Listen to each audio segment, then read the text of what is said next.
So I want to say welcome to Navajo, the great Navajo Nation.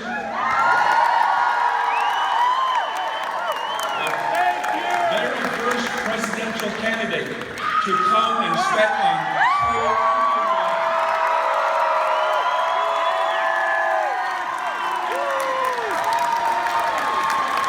no other candidate has done this ever yet. That says a lot about this presidential candidate to come and step on Indian land, Indian country.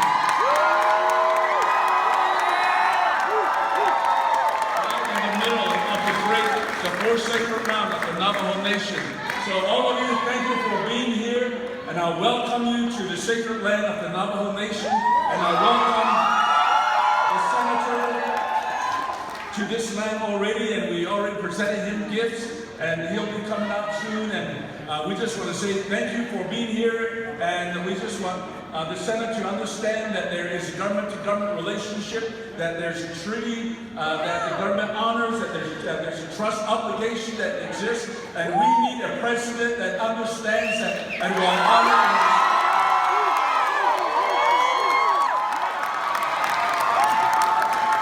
and we do not want a candidate that will shred our treaties. We want a candidate that will honor the color of our skin. Doesn't matter what color it is.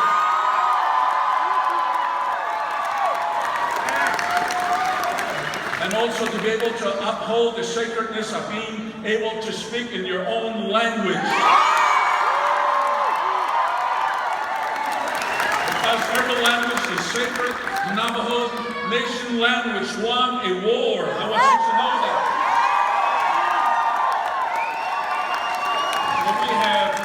The iconic Navajo Nation code talkers, and just the fact that they won the war should say, let's honor every language in the United States of America.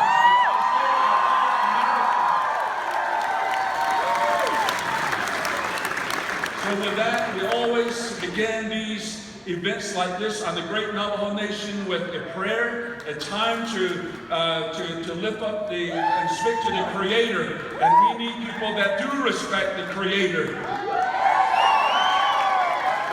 So with that, introduce Kevin Todachitney from the Luke chapter. He's the vice president of the Luke chapter that's not far from here. There's 110 chapters on the Navajo Nation. You know, we have people that don't understand that. And we need a candidate that understands how Indian nations are put together and set up and be able to respect them.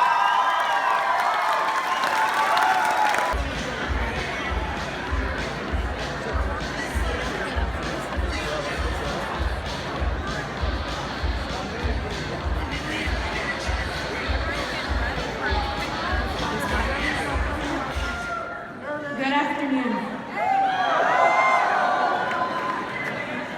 I am honored to be here. My name is Katherine Figueroa. I was born in Phoenix, Arizona. I'm 16 years old, and I'm a daughter to immigrants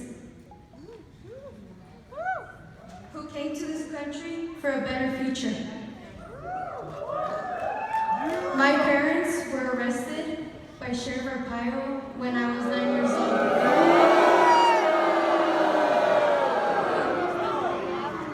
They were working. I didn't know working was a crime.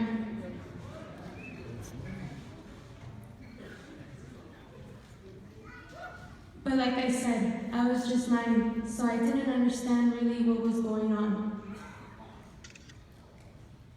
I fell into a deep depression because of Arpaio. Arpaio took away my childhood because I had to grow up from one day to another. I am one of millions of other kids that are left behind.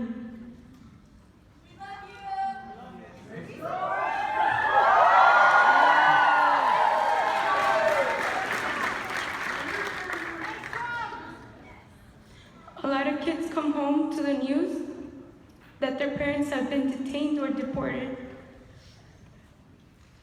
In my case, I saw how my dad was being arrested on TV. Those images come back to me every day.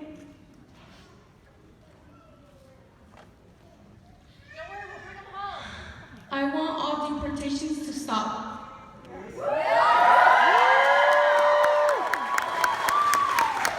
That's why we need Bernie Sanders to be our president.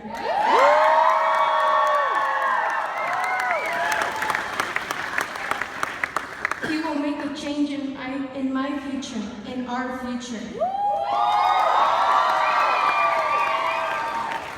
Vote for a political revolution that cares about our communities and doesn't destroy our country.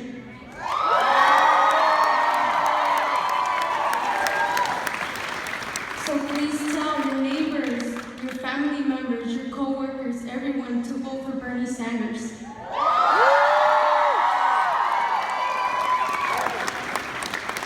I want to welcome you, our future President of the United States.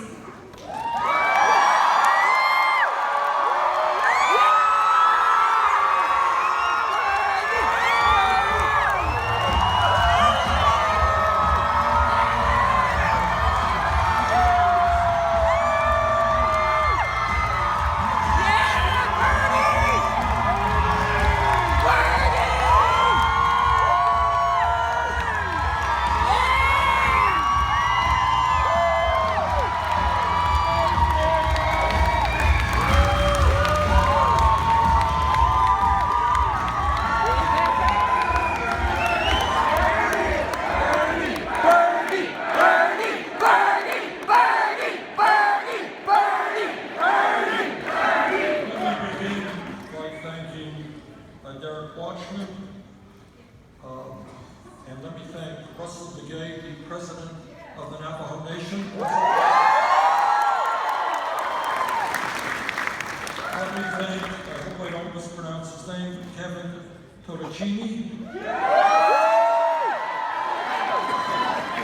And mostly, let me thank Katherine Bueno for being here today. A young woman of extraordinary intelligence and extraordinary courage, who has used the tragedy of her own family and the deportation of her parents, which she saw being arrested on TV.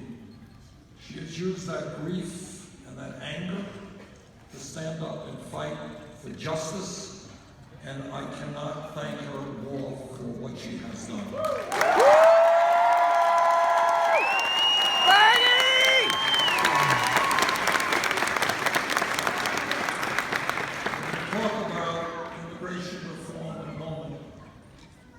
But maybe I'll just begin by saying to your sheriff here, Mr. Arpaio, why don't you pick on people who have the power to fight back?